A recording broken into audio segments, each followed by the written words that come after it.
Buenas noches, insomnes de la historia. Has llegado al rincón donde la oscuridad reconforta, el insomnio se convierte en ritual y la historia, la verdadera, la cruda, la incómoda, te arrulla como un secreto al oído. Esta noche no hay prisa. El mundo afuera se detuvo y tú decidiste quedarte un rato más.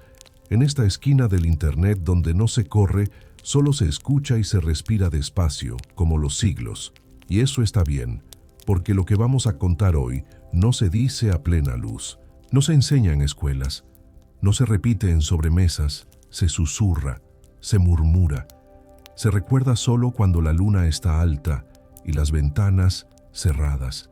Hay algo en el sexo que incomoda cuando se mezcla con la muerte, quizás porque ambas cosas nos exponen, nos desnudan, nos rompen el control. Y sin embargo, desde que el ser humano aprendió a temer a los dioses, también aprendió a ofrendarlos con su piel. En esta noche, viajaremos hacia un rincón polvoriento de la historia donde los cuerpos no solo descansaban bajo la luna de los muertos, también se encontraban, donde el deseo no era pecado, sino invocación, donde el placer no se escondía, se ritualizaba. Vamos a hablar de ritos prohibidos, de danzas lentas entre tumbas, de cuerpos pintados que buscaban unirse no por lujuria, sino por memoria, por dolor, por comunión con lo que ya no está.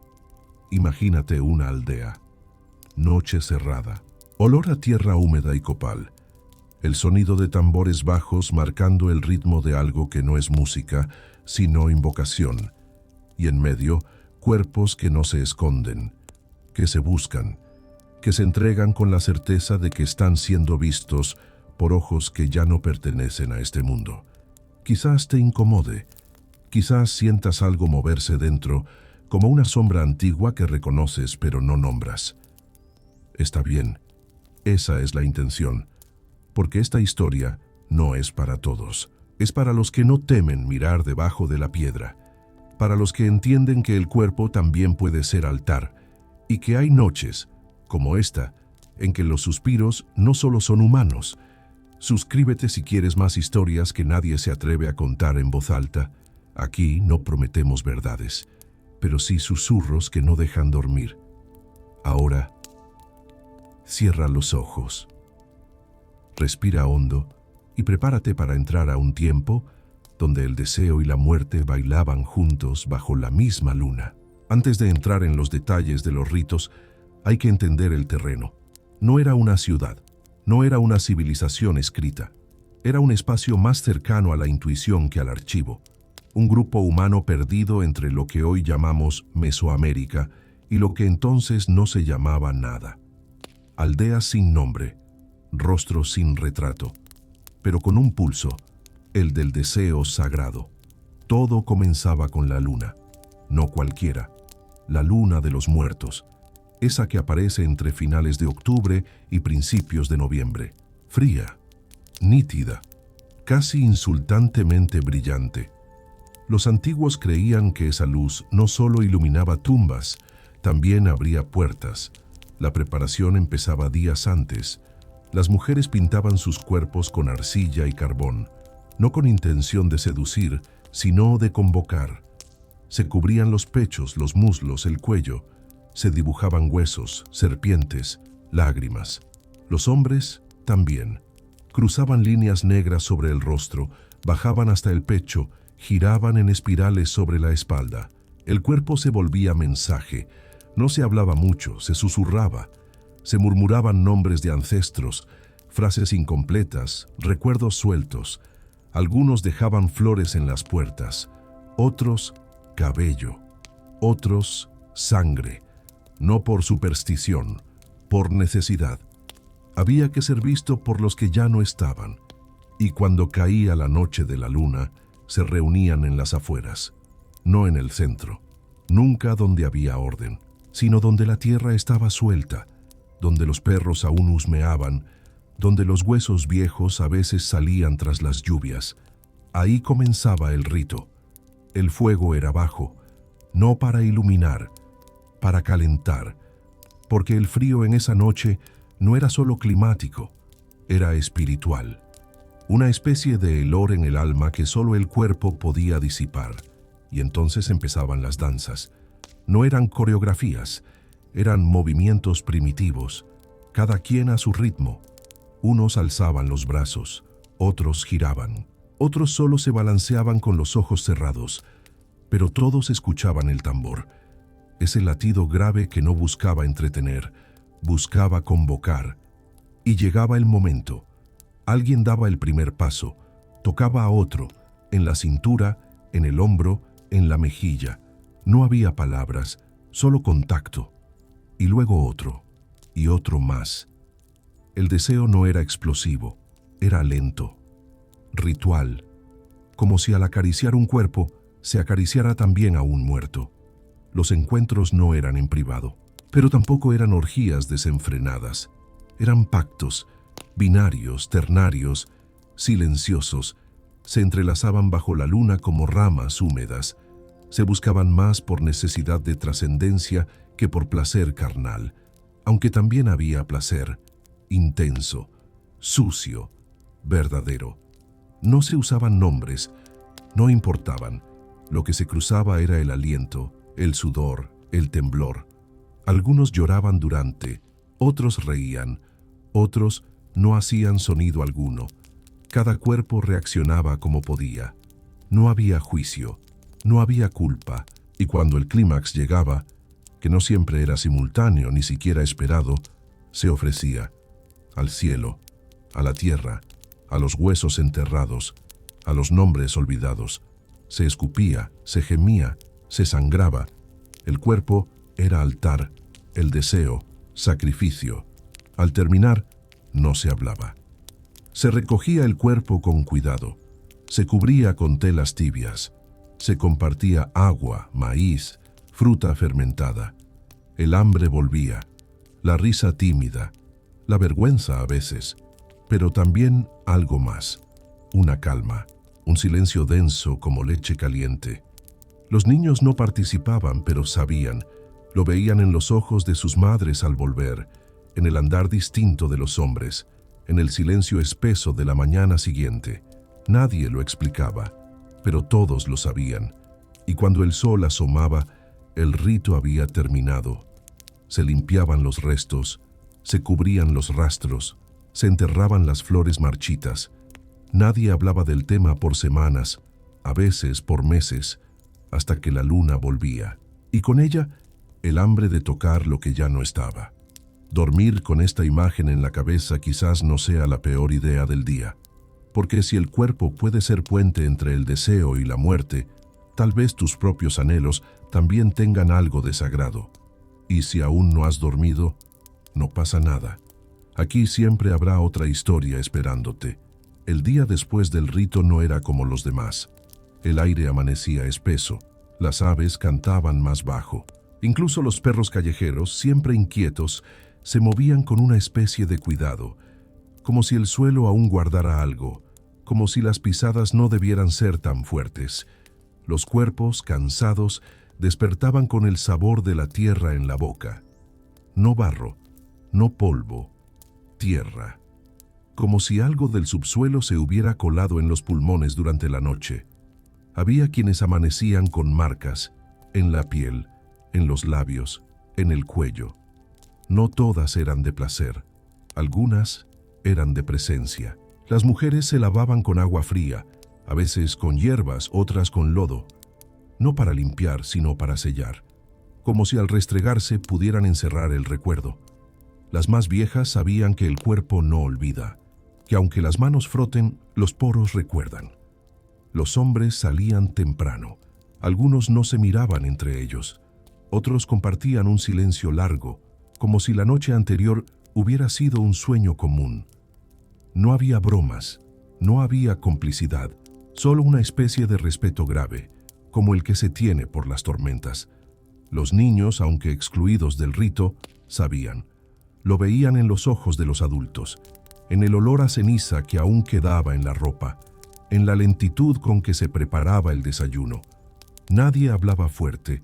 Era como si las palabras pudieran despertar algo que aún no se había ido del todo.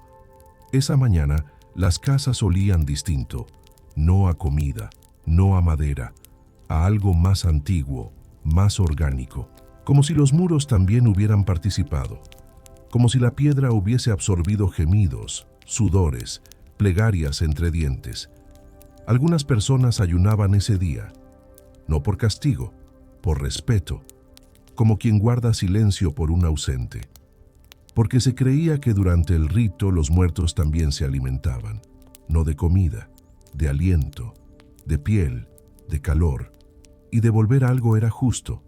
Otras personas recogían restos, cintas, cenizas, flores marchitas, y las enterraban, no como basura, como reliquias, porque cada fragmento contenía un eco, un suspiro atrapado, una promesa no dicha.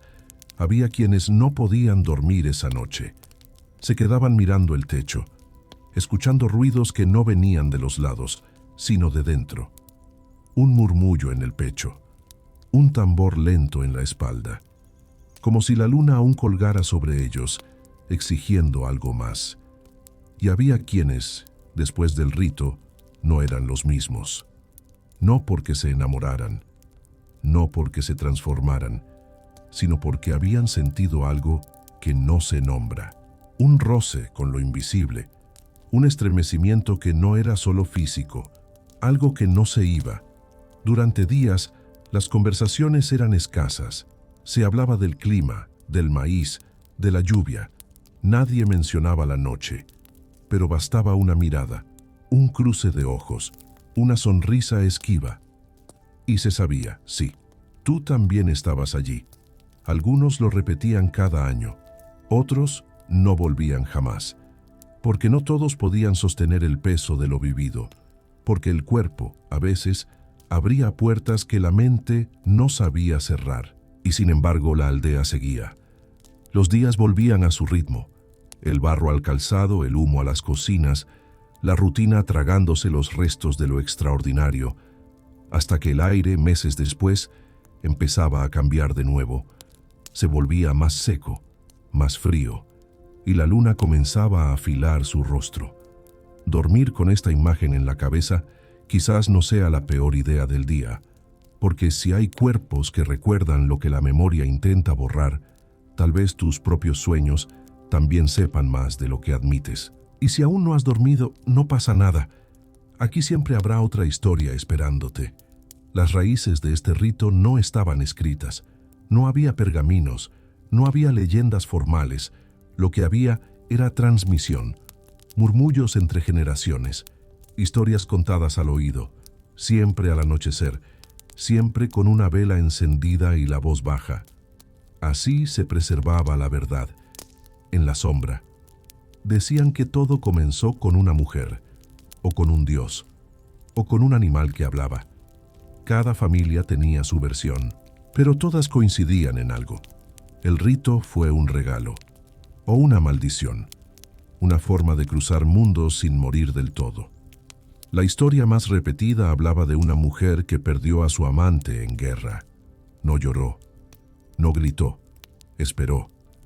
Y cuando llegó la luna de los muertos, salió al bosque, desnuda, cubierta solo con barro y ceniza.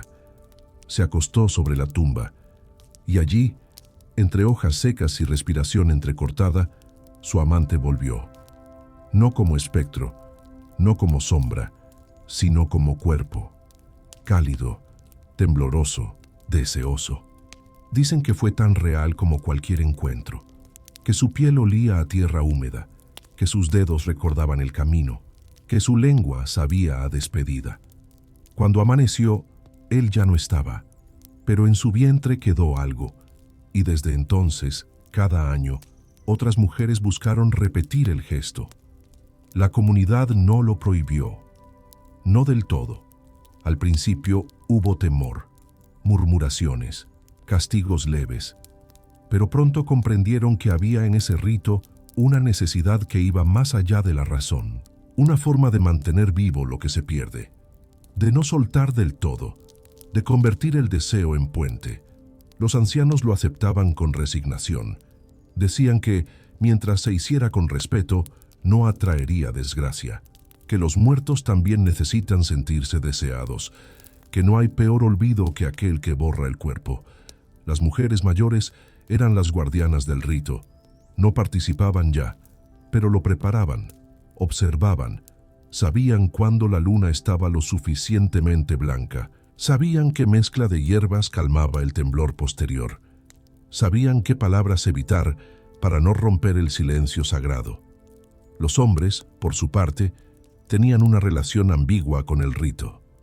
Algunos lo veían como un privilegio femenino, otros participaban con fervor, otros lo evitaban temiendo lo que pudieran encontrar al otro lado del contacto, porque no siempre era otro humano quien respondía al llamado. A veces era otra cosa. Había casos que no se contaban en voz alta, encuentros que dejaban marcas más profundas, que alteraban la piel, el aliento, la mirada, personas que no volvían a ser las mismas, que caminaban distinto, que hablaban con ausentes, que reían en la noche sin razón. Esas historias no se negaban, pero se envolvían en metáforas. La tocó la luna, decían, tiene el hueso blando, trae el pecho vacío. Era una forma de proteger a los demás, de advertir sin asustar. Y aún así, cada año, cuando el calendario se encogía y el cielo comenzaba a oler a fuego, los cuerpos recordaban. Antes que la mente, antes que el alma, el deseo volvía. No como ansia, como hambre antigua, como deuda. Porque ese rito no era solo de placer, era de equilibrio, de ciclo, de vínculo con la tierra, con los huesos, con los nombres que ya no se pronuncian.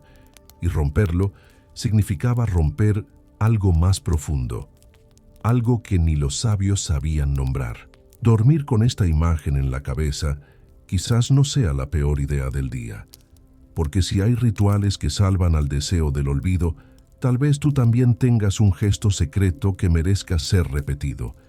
Y si aún no has dormido, no pasa nada. Aquí siempre habrá otra historia esperándote. La luna llena marcaba el inicio, pero no era cualquier luna. Se decía que solo ciertas lunas, cada ciertos años, abrían realmente el umbral, y para saberlo no bastaba mirar al cielo. Había que observar otras señales: el silencio de los perros, el olor a hierro en la mañana, el temblor leve en las piernas justo antes de despertar. Los preparativos empezaban en secreto. Nadie lo anunciaba, pero los cuerpos comenzaban a comportarse distinto. Las mujeres se lavaban con agua de pozo, mezclada con pétalos secos. Dejaban de dormir del lado derecho. Guardaban silencio durante las comidas, no por tradición, por necesidad. Los hombres, si iban a participar, comenzaban a soñar. No sueños cualquiera, imágenes borrosas de cuerpos antiguos, de voces que llamaban por nombres olvidados, de lugares que ya no existían, y si al despertar recordaban el olor del sueño, sabían que estaban listos. Las noches previas eran densas, no se dormía bien, los niños lloraban sin razón, las plantas se marchitaban con más rapidez, las velas chispeaban, se creía que la frontera entre vivos y muertos ya estaba delgada, que una palabra dicha en voz alta podía atraer más de lo deseado. El espacio del rito se elegía con cuidado, siempre fuera del poblado, siempre cerca del agua. Un río, un lago, un pozo seco. El agua atraía y también sellaba. Era testigo y barrera.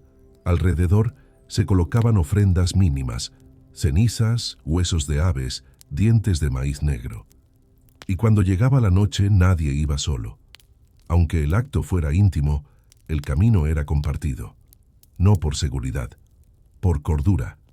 Porque había quienes, al andar solos hacia el rito, no regresaban completos. O regresaban con voces ajenas. Los tambores empezaban lento. 2 golpes. Silencio. 3 golpes. Silencio. Luego el ritmo crecía, como un corazón acelerado. Los cuerpos empezaban a moverse. No por decisión, por contagio. El suelo vibraba, el aire se espesaba, el tiempo dejaba de avanzar. El contacto iniciaba con los ojos, miradas largas, inquietas, reconociendo no al otro, sino a lo que habitaba en él. No había máscaras, pero cada rostro era otro, viejo, antiguo, familiar. Las manos seguían, primero sobre los hombros, luego sobre el pecho, luego más abajo. Pero no era prisa, era danza, era mapa. Se recorrían como quien relee una carta antigua, con devoción, con incertidumbre, con hambre. El cuerpo hablaba más que nunca, el temblor de la pierna, el sudor frío, la respiración entrecortada. Todo era parte del idioma del rito. No se buscaba solo placer, se buscaba conjuro, fusión, una suerte de reencuentro imposible con algo que ya no está, pero nunca se fue.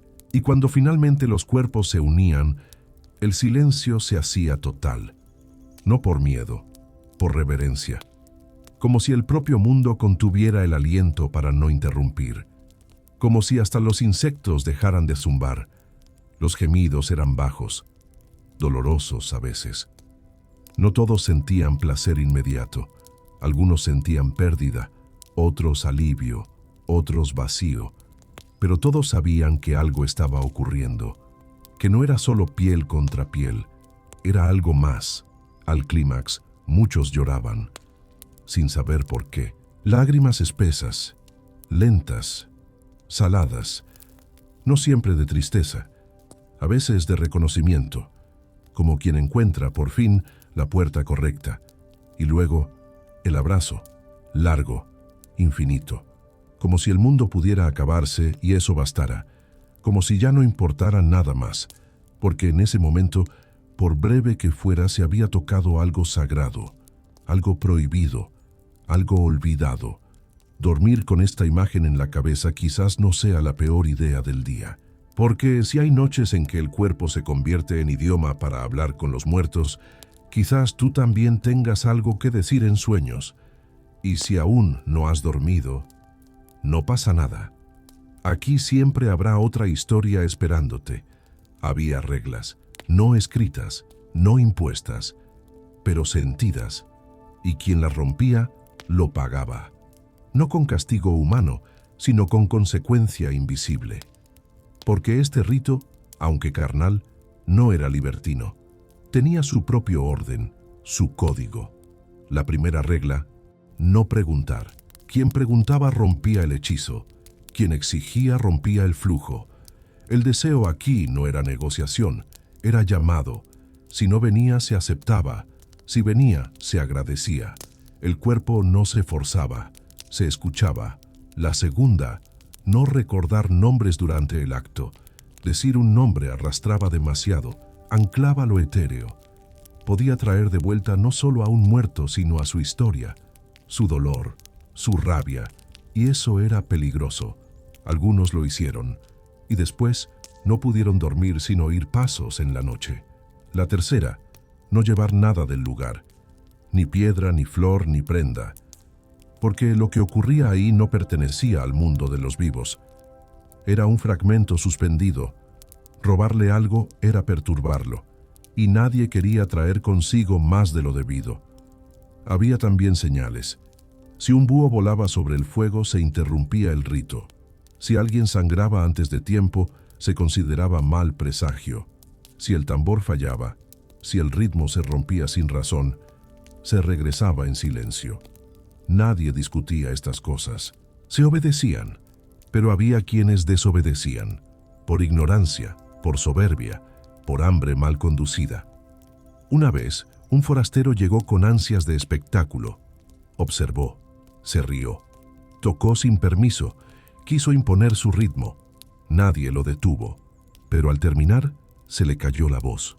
No habló más. Vivió años en la aldea, en silencio, mirando siempre al suelo. Nadie lo juzgó, nadie lo ayudó. Se había condenado solo. Otras veces, el castigo era más sutil. Sueños repetidos, fiebre sin causa, pérdida de apetito, un temblor en la mano derecha, cosas pequeñas que no mataban pero recordaban, como un susurro constante, no lo hiciste bien. Las guardianas del rito sabían qué observar. Si una mujer regresaba con los ojos opacos, la aislaban por unos días. Si un hombre caminaba con un paso diferente, le ofrecían infusión de raíz amarga. No preguntaban, actuaban, y sin embargo, el rito no era solo riesgo, también era medicina. Había quienes, tras años de duelo, sanaban ahí. Había quienes, sin pareja, encontraban un eco. Había quienes lloraban a un hijo perdido y sentían por un momento que lo abrazaban otra vez. Ese era el verdadero poder del rito. No el placer, sino la reconexión. Pero eso solo ocurría si se hacía bien, si se entraba con humildad, con silencio interno, con respeto por lo invisible. No era fácil, requería más que deseo, requería coraje y un cierto desapego, porque no todo lo que se toca se puede conservar. Dormir con esta imagen en la cabeza quizás no sea la peor idea del día, porque si hay placeres que curan y errores que dejan cicatrices en el alma, quizás tú también debas pensar 2 veces antes de cruzar ciertas puertas. Y si aún no has dormido, no pasa nada. Aquí siempre habrá otra historia esperándote. Había una pregunta que nunca se hacía en voz alta, pero que todos cargaban por dentro. ¿Quién se presenta realmente en el rito? ¿Es solo el cuerpo del otro lo que se toca? ¿O hay algo más detrás de la piel? Los antiguos decían que el cuerpo era una puerta y que en noches como esa, cualquier cosa podía cruzarla. No solo ancestros, no solo memorias, también entidades, ecos, fragmentos de algo más antiguo que los nombres, más denso que el deseo. Había quienes, durante el acto, sentían que sus manos no obedecían del todo, que sus labios decían cosas que no comprendían, que al mirar los ojos del otro, veían otra época, otro rostro, una mirada demasiado profunda, como si por un instante se fusionaran tiempos y cuerpos y almas. Algunos lo llamaban posesión, otros comunión, otros simplemente lo aceptaban como parte del misterio, porque no se trataba de entender, se trataba de rendirse, de permitir que algo mayor se manifestara, aunque no tuviera forma, aunque dejara escalofríos durante semanas. Había rituales de protección para quienes temían abrir demasiado. Se colocaban líneas de ceniza en la frente, se escondían dientes de animal bajo la lengua, se ataban pequeños huesos a los tobillos, no como barreras, como recordatorios, señales al cuerpo de que aún era suyo. A veces, sin embargo, nada bastaba. Había participantes que al terminar no recordaban con quién estuvieron. No podían describir el rostro, solo el olor, solo la sensación, como si hubieran estado con algo que no podía ser nombrado. Eso no siempre era malo. Algunos regresaban transformados, más livianos, más sabios, con una calma nueva, como si hubieran hecho las paces con un pasado que no sabían que cargaban, como si algo se hubiera cerrado dentro de ellos. Pero había otros que no regresaban igual, que caminaban más lento, que evitaban los espejos, que hablaban en sueños, que reían cuando nadie hablaba. A esos, la comunidad los cuidaba con distancia, no con miedo, con respeto, porque no se sabía qué parte de ellos seguía presente y cuál se había quedado en la otra orilla. Las guardianas del rito reconocían esas señales, les daban infusiones amargas, les cantaban canciones sin palabras, les envolvían el cuerpo con telas negras durante días. A veces funcionaba, a veces no, pero siempre se intentaba. Y aún así, nadie proponía detener el rito, porque se entendía que el riesgo era parte del pacto, que no se puede tocar lo sagrado sin aceptar que también puede doler, que cruzar la piel del otro no es un juego, sino un viaje. Dormir con esta imagen en la cabeza quizás no sea la peor idea del día, porque si tus manos también son puertas, tal vez debas preguntarte a qué estás invitando cada vez que tocas sin mirar. Y si aún no has dormido, no pasa nada. Aquí siempre habrá otra historia esperándote. Con el paso del tiempo, algunos intentaron entender el rito desde afuera. Curiosos, académicos, antropólogos de ciudades lejanas que llegaban con cuadernos, preguntas y grabadoras. No eran rechazados, pero tampoco recibían respuestas claras. La aldea sabía cuando alguien venía con ojos que solo querían mirar, no ver. Y entonces, lo que encontraban era rutina, silencio, maíz cocido, nada más. El rito, como todo lo que importa, se ocultaba a quien no estaba listo para sentirlo. Algunos investigadores, sin embargo, lograron quedarse lo suficiente. Aprendieron el ritmo, se confundieron entre los rostros, dejaron de preguntar, y en ese abandono encontraron fragmentos, casi siempre en forma de relatos entrecortados, imágenes sueltas, metáforas. Nunca datos, siempre sensaciones. Uno de ellos escribió una vez que el rito no era solo un acto erótico, era una coreografía del duelo, un modo de darle al cuerpo lo que el alma no puede sostener sola. Decía que en cada caricia había un eco, que en cada jadeo había un nombre no dicho, y que en el fondo todo era un enorme intento de no olvidar. Otro escribió que aquello era teatro ritual, que no había muertos, solo simbolismo, que la gente actuaba, encarnaba roles, que todo era una puesta en escena para procesar la pérdida. Ese nunca volvió a la aldea. Dicen que enfermó al poco tiempo, que su piel se llenó de manchas, que hablaba solo. Nadie sabe con certeza. La verdad es que desde dentro nadie sentía necesidad de explicar. Porque ¿cómo explicar lo que se vive más allá de las palabras? ¿Cómo traducir un temblor en la espalda, un suspiro compartido con alguien que ya no respira, una lágrima que no sabe si es tuya o de otro? A veces las historias más potentes no necesitan ser entendidas, solo honradas. Y eso hacían en la aldea. Honraban, con el cuerpo, con el silencio, con el temblor de la carne que aún recuerda. Los visitantes que se marchaban sin entender eran despedidos con una sonrisa suave. No se les juzgaba. No todos están hechos para mirar de frente la noche. Algunos solo pueden verla de lejos, a través del vidrio. Pero había otros que, sin querer, quedaban marcados, que soñaban con la luna por semanas, que sentían deseos inexplicables al oír tambores, que, una noche cualquiera, volvían a ese rincón del mundo sin saber por qué, porque algo en su cuerpo los llamaba de vuelta. Y así, el rito seguía. Sin archivo, sin tesis, solo con cuerpos, con respiraciones, con la certeza muda de que no todo necesita explicación para ser real. Dormir con esta imagen en la cabeza quizás no sea la peor idea del día, porque si hay misterios que se defienden del lenguaje, quizás tu propia historia también necesite menos palabras y más piel, y si aún no has dormido, no pasa nada. Aquí siempre habrá otra historia esperándote.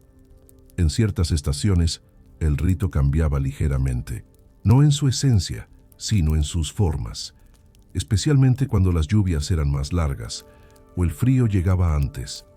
Entonces se realizaba en espacios cerrados, cuevas, viejas construcciones abandonadas, interiores improvisados donde la oscuridad era más espesa. Allí el fuego tenía otro peso. Ya no era solo calor, era dirección. Todo giraba en torno a él. Las sombras que arrojaba sobre las paredes se volvían parte del rito. Había quienes veían rostros en ellas, otros gestos, otros figuras que no sabían nombrar. En esos espacios el sonido era más grave, el tambor retumbaba en los huesos, la respiración ajena se mezclaba con la propia, el eco multiplicaba cada susurro, y el deseo se volvía más denso, como si la falta de aire obligara al cuerpo a buscar otra salida. Los cuerpos se movían con lentitud extrema, como si cada gesto pudiera romper algo, como si la gravedad se hubiera vuelto más cruel. Había momentos en que parecía que nadie respiraba, solo el fuego, solo el ritmo. En ocasiones se usaban esencias, humo de resinas, raíces, flores secas, no para embriagar, para abrir, para limpiar, para permitir que lo invisible encontrara el camino. No todos toleraban esos aromas, algunos vomitaban, otros Lloraban sin saber por qué.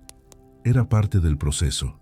Quienes guiaban esos encuentros no hablaban mucho, se movían entre los presentes, observaban, tocaban levemente la espalda de alguien, encendían una vela más, apagaban otra. Eran coreógrafos invisibles, no líderes, testigos. Y si bien el deseo seguía siendo el eje, en esos espacios cerrados adquiría una calidad distinta, más introspectiva, menos explosiva, como si el contacto no fuera entre dos, sino entre muchas capas de uno mismo, como si, al tocar al otro, uno descendiera también en su propio abismo. Había quienes salían de esos encuentros sin haber tocado a nadie, pero lloraban como si hubieran vivido una despedida. Otros reían, otros caminaban en círculos por horas. Nadie les preguntaba nada, porque cada cuerpo traía su propia historia a ese fuego, y cada historia merecía su forma de salir. En esos días, la aldea caminaba más lento, como si el ritmo del rito se extendiera más allá. Los sonidos eran suaves, la comida más simple, las risas contenidas. Era como si todo el entorno respetara lo que había sido abierto y esperara a que se cerrara de nuevo. Dormir con esta imagen en la cabeza quizás no sea la peor idea del día, porque si hay fuegos que no calientan, pero iluminan lo que está roto, quizás tú también debas sentarte frente a uno y escuchar lo que tu sombra tiene para decir. Y si aún no has dormido, no pasa nada. Aquí siempre habrá otra historia esperándote. Había un momento, justo después del clímax del rito, donde todo parecía detenerse.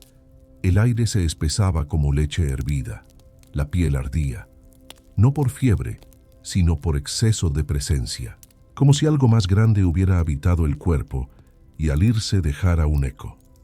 Ese eco se llevaba dentro por días, no importaba cuán breve o intensa fuera la unión. Siempre quedaba algo, una vibración, una ausencia extrañamente cálida.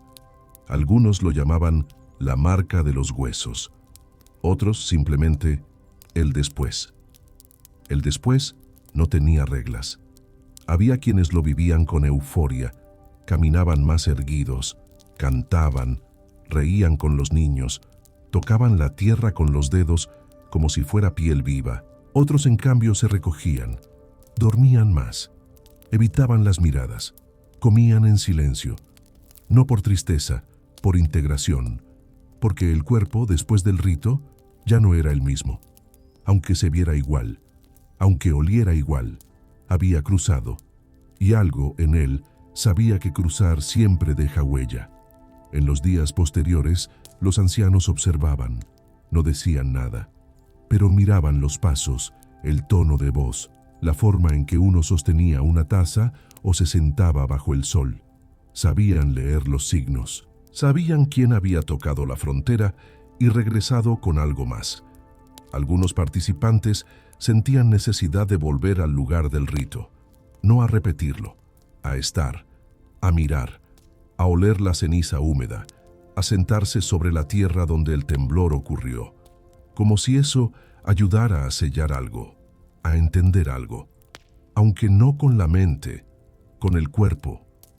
Otros evitaban el lugar por semanas, no por miedo, por respeto, porque sabían que el suelo aún hablaba, que los susurros seguían flotando, que los gemidos aún resonaban en el aire, como hilos invisibles que el viento no se atrevía a cortar.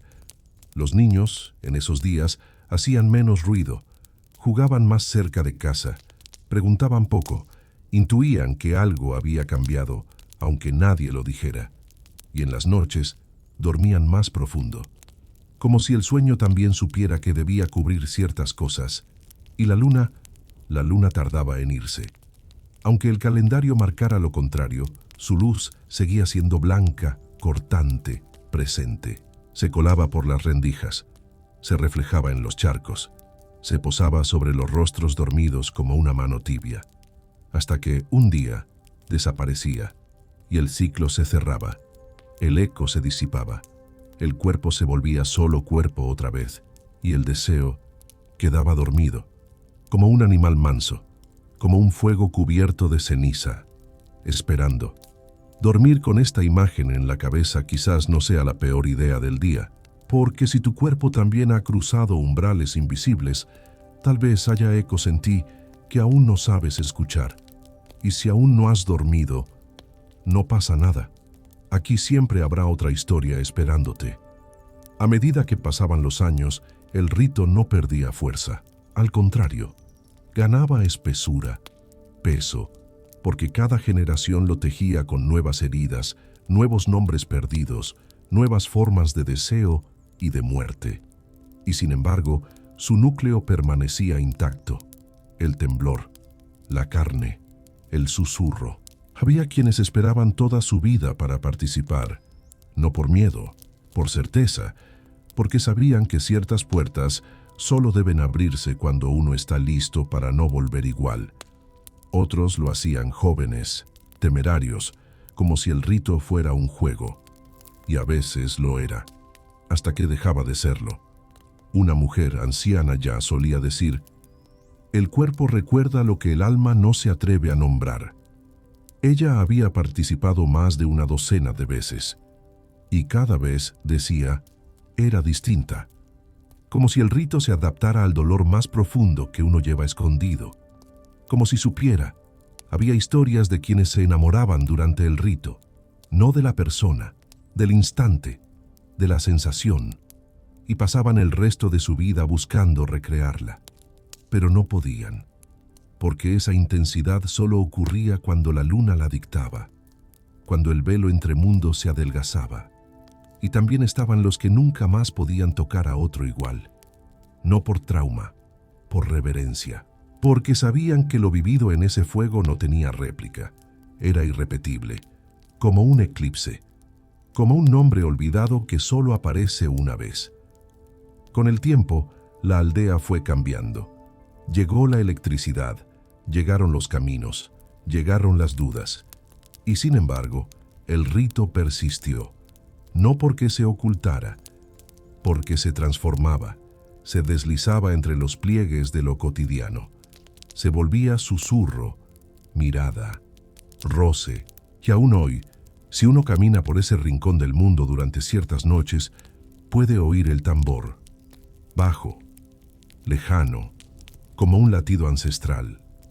Puede ver luces que no son velas, sombras que no son cuerpos, pasos que no hacen ruido. Y si cierra los ojos, tal vez sienta algo, un llamado, un recuerdo que no es suyo, un temblor. Porque hay ritos que no mueren, solo cambian de piel. Y hay deseos que no buscan saciarse, sino recordarse, como si el cuerpo fuera solo el mapa, y el destino siempre estuviera del otro lado del silencio.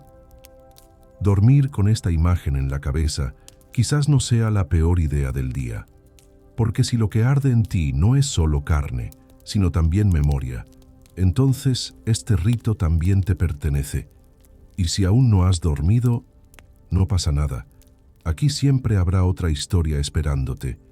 Y ahora que todo ha sido dicho en susurros y que la luna ha regresado a su escondite, solo queda el eco, no de los cuerpos, no del fuego, sino de lo que se movió por dentro. Eso que no tiene nombre pero que arde cuando cerramos los ojos y el silencio se alarga. Tal vez nunca sepamos si este rito fue real, si alguien realmente se fundió con la piel de un ausente, si las sombras bailaron como testigos, si los muertos cruzaron por un instante, por deseo, por amor, por hambre.